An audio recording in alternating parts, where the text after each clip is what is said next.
The billionaire had only 3 days left to live when he made the strangest request of his life. He had everything money could buy, mansions overlooking the ocean. Before we continue, some people prayed.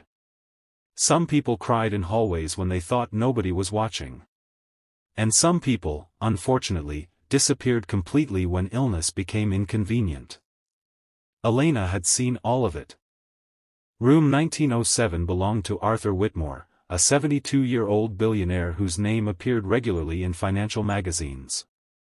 He had built a global technology and investment empire from nothing and was known for being brilliant, ruthless, and almost impossible to impress. He turned his head toward her.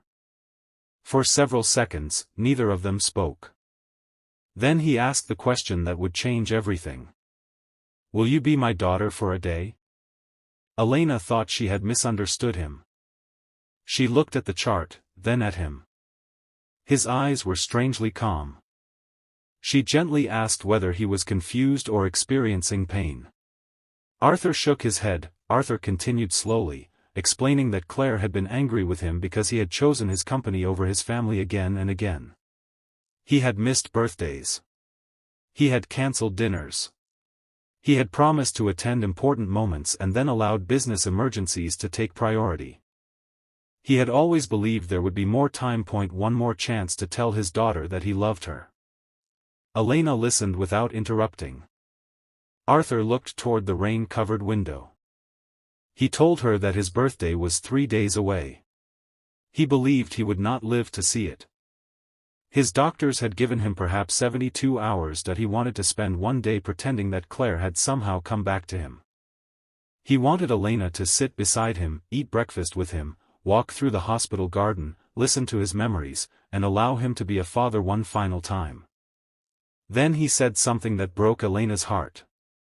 He told her that he knew it was an unreasonable request. Elena stood beside the bed, struggling to keep her emotions under control.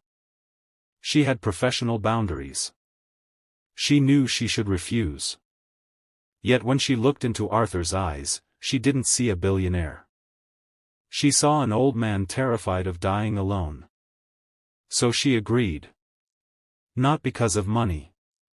Not because she expected anything. She agreed because she understood what regret felt like. The next morning, Elena arrived earlier than usual. Elena sat beside him. She called him Dad. The word was simple.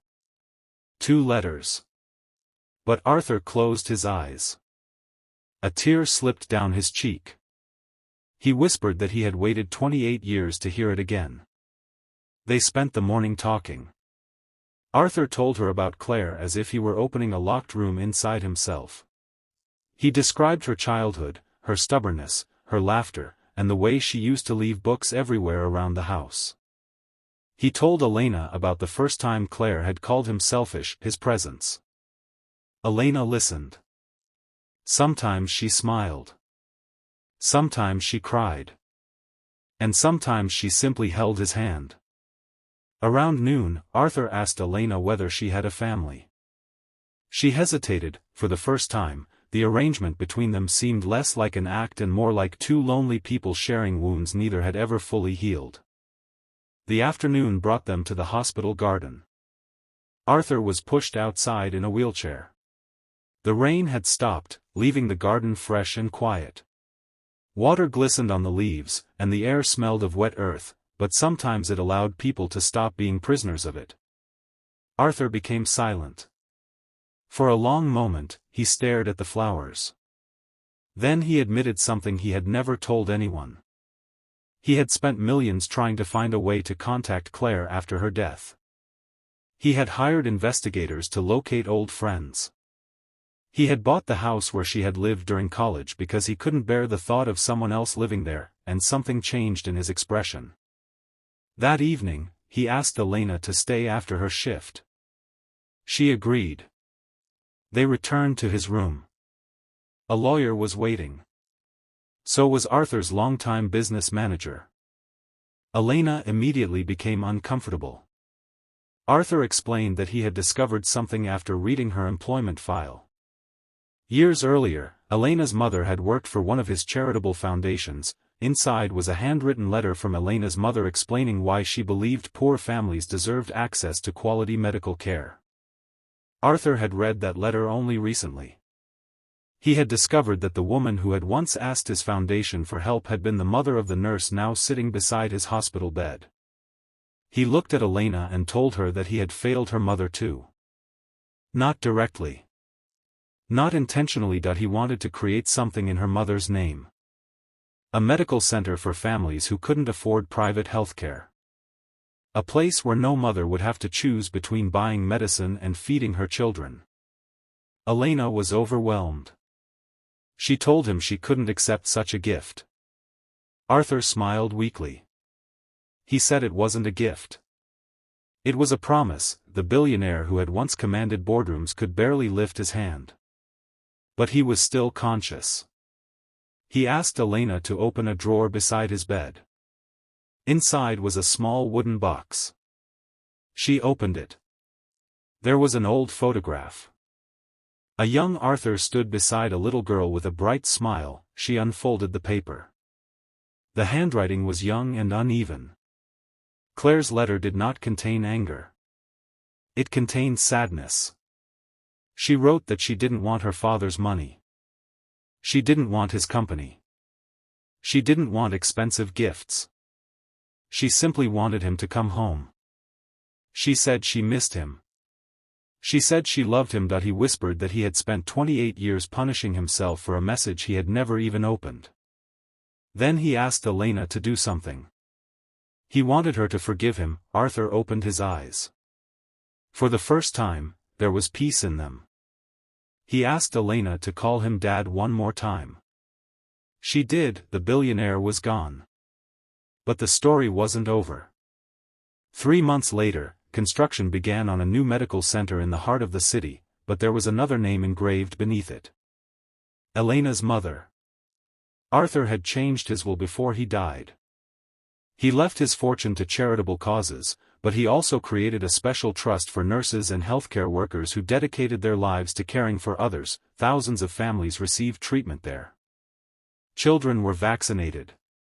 Mothers received medicine. Sometimes the greatest fortune is not what we leave behind, but the kindness we choose before we go. Elena visited the photograph every year on Arthur's birthday. The little girl looked up at the photograph and asked who the old man was. Elena smiled through tears. She told her daughter that he was a man who had learned very late in life that love was more valuable than money. Then she explained that sometimes people are given a second chance in a form they never expect. He couldn't buy another day with Claire. But he could make the days he had left mean something. And perhaps that was the real miracle. Not that a dying billionaire found a daughter, but that a lonely nurse found a father. Two strangers met because one of them was dying.